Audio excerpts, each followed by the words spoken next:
Hello everybody and welcome back to LMM, and if you're enjoying what you're seeing on the channel at the moment, how about giving this video a like and maybe subscribing to the channel to help us grow. Recently, when I was going through my spares box, I came across this. This is a Jinty Shell, or rather it is the remains of a Jinty Shell. You see, it's had quite a hard life. It's missing the chimney, the handrails, the ejector, vacuum, whatever that goes on that side, buffers, a set of steps, crew, and of course most notably a chassis. And I thought to myself, what should I do about this?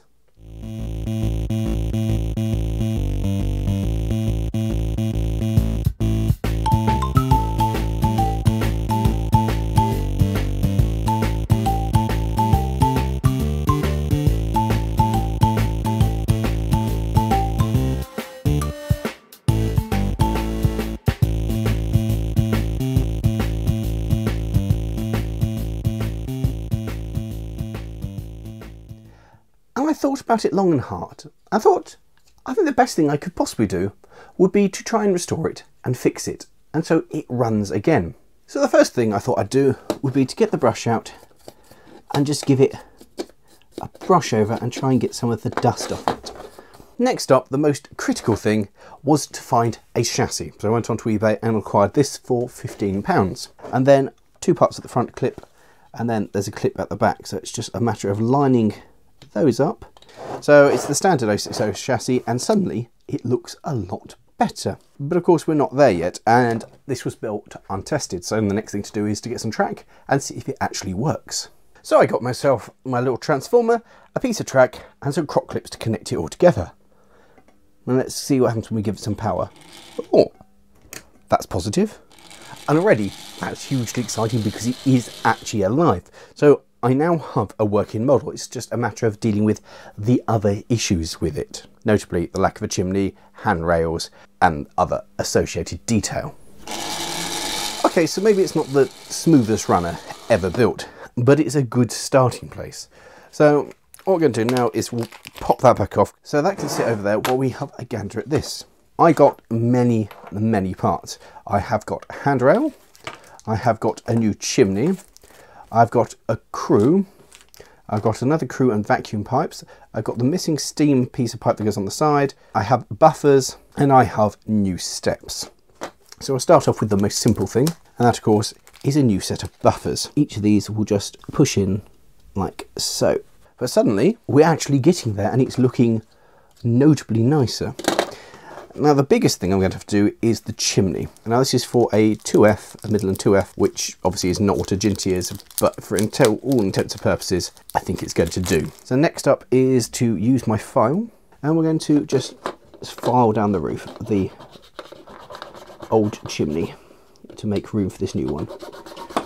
And after a bit of time and effort, it was starting to look like this, so I was ready to attempt to mount the chimney.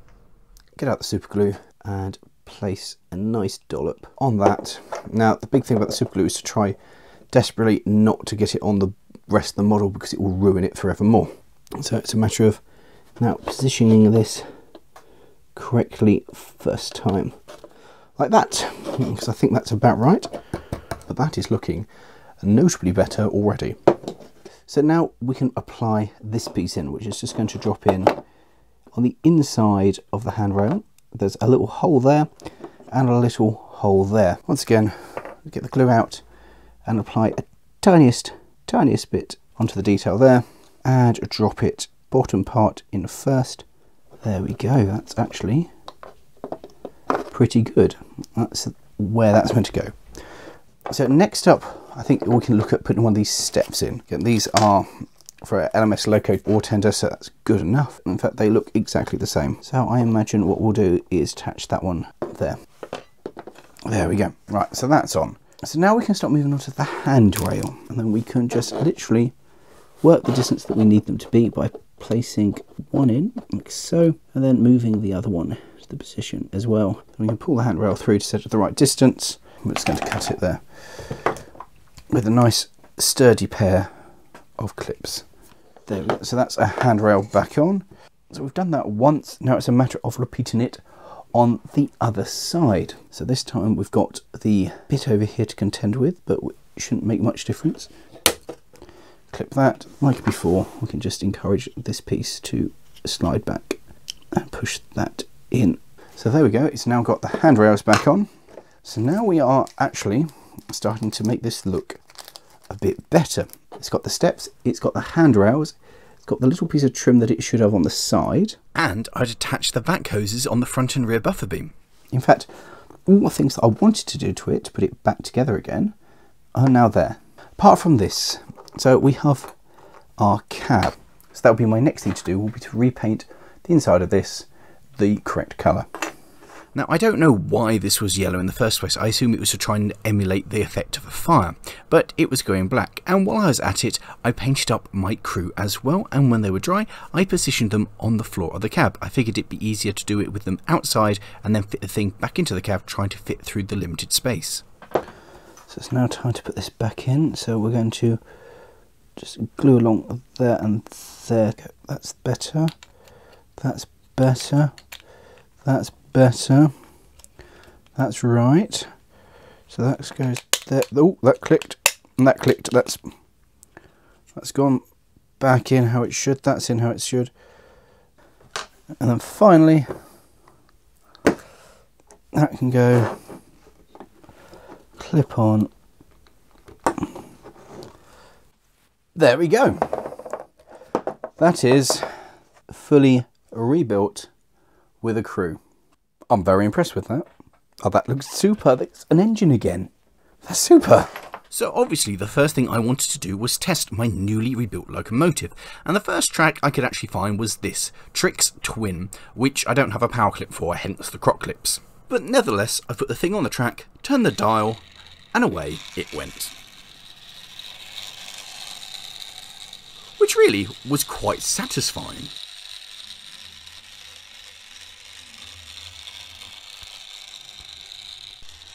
Now the thing does have a little bit of a limp, but at a relatively slow speed it seems to run fine. You might be able to hear the slight variation in the motor as it's going along. The next thing was to find out if it ran as well backwards. And it turns out that actually, yes, it runs far better in reverse than it does going forwards.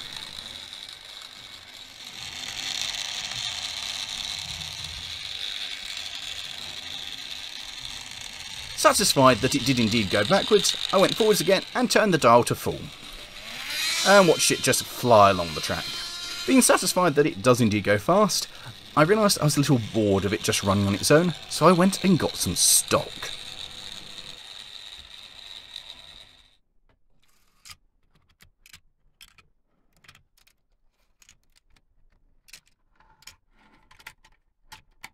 And then sent it off on its way. And despite the fact that I had the Christmas tablecloth on the table, I loved it. Having this little thing running around like it's meant to was absolutely superb. So just sit back and enjoy a locomotive that really shouldn't be running again, running around on track that it was never designed to run on. I just think that's great. I love the fact that I'm running Trix Twin track with a Hornby locomotive, a variety of stock. I just think that's great, really. It just shows how versatile the model railways are, particularly this generation, that will just get on and do whatever it is you actually ask of it.